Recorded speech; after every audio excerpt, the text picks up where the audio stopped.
Yo les terriens, ici Sweep et j'espère que vous allez bien. Ouais, aujourd'hui on va parler du fait que Thanos est un Skrull. Ouais, pour une véritable reprise comics, donc après des conseils d'achat et tout, parler de Thanos parce que c'est voilà mon petit protégé, ma petite poule aux œufs d'or, voilà, et dire que c'est un Skrull, ouais, ça fait un bon truc putaclic, je suis d'accord.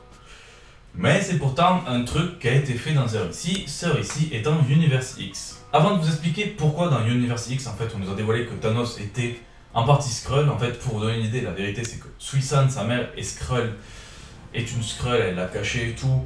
Mais donc du coup, c'est sans doute à mes yeux le fait qu'elle soit une Skrull qui a impacté le fait que Thanos possède un peu le syndrome du déviant.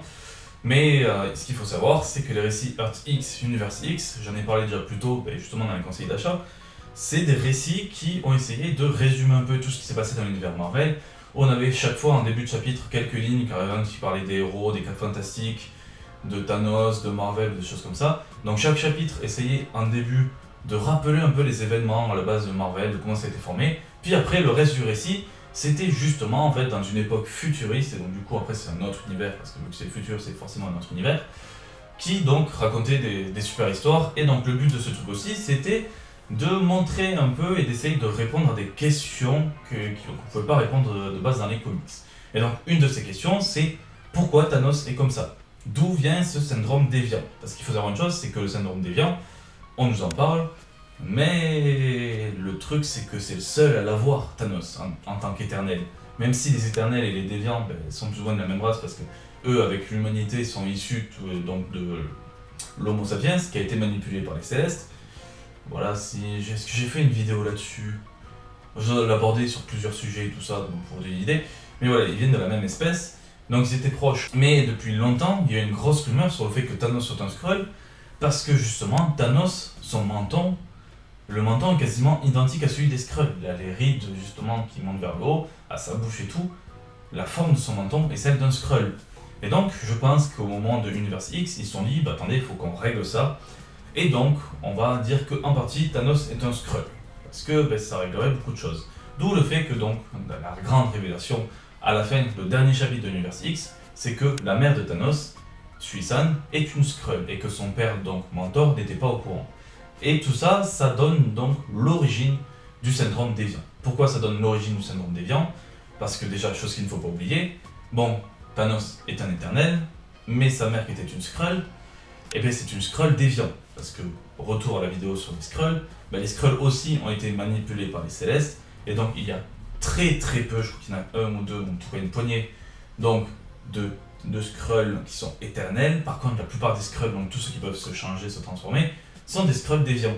Du coup, sa mère, elle est à la fois Skrull et déviante, alors que Thanos, Mentor, est éternel. Et du coup, la liaison des deux a fait que le syndrome donc, du déviant sur Thanos. Parce que d'un côté, ça explique donc son menton, pourquoi il est comme ça.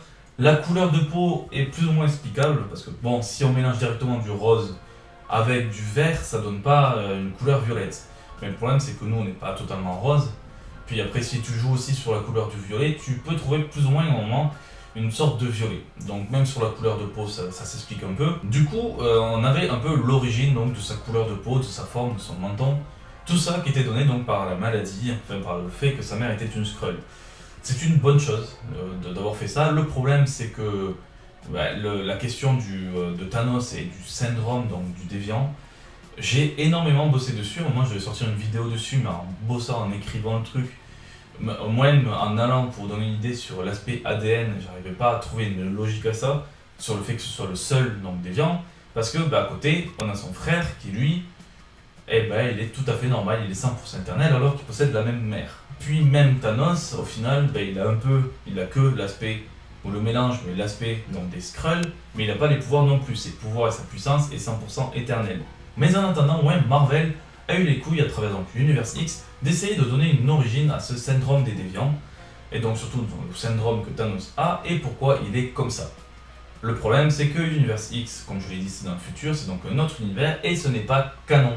Et donc le fait que Suisan soit une Skrull n'est pas canon là aussi. Parce qu'au final, si on suit la logique donc, de l'ascension de Thanos l'ascension, donc de Jason Aaron si je dis pas de bêtises. Oui, non, je dis pas de bêtises.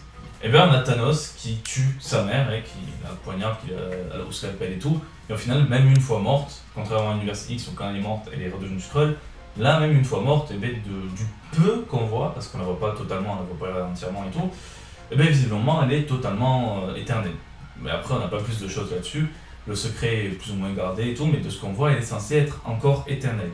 Donc ce fait n'est pas canon, et pourtant c'est dommage parce qu'il avait une super explication sur ce début de syndrome déviant. Sur ce, j'espère que cette petite vidéo vous aura plu. Sur ce, ciao tout le monde, et à la prochaine.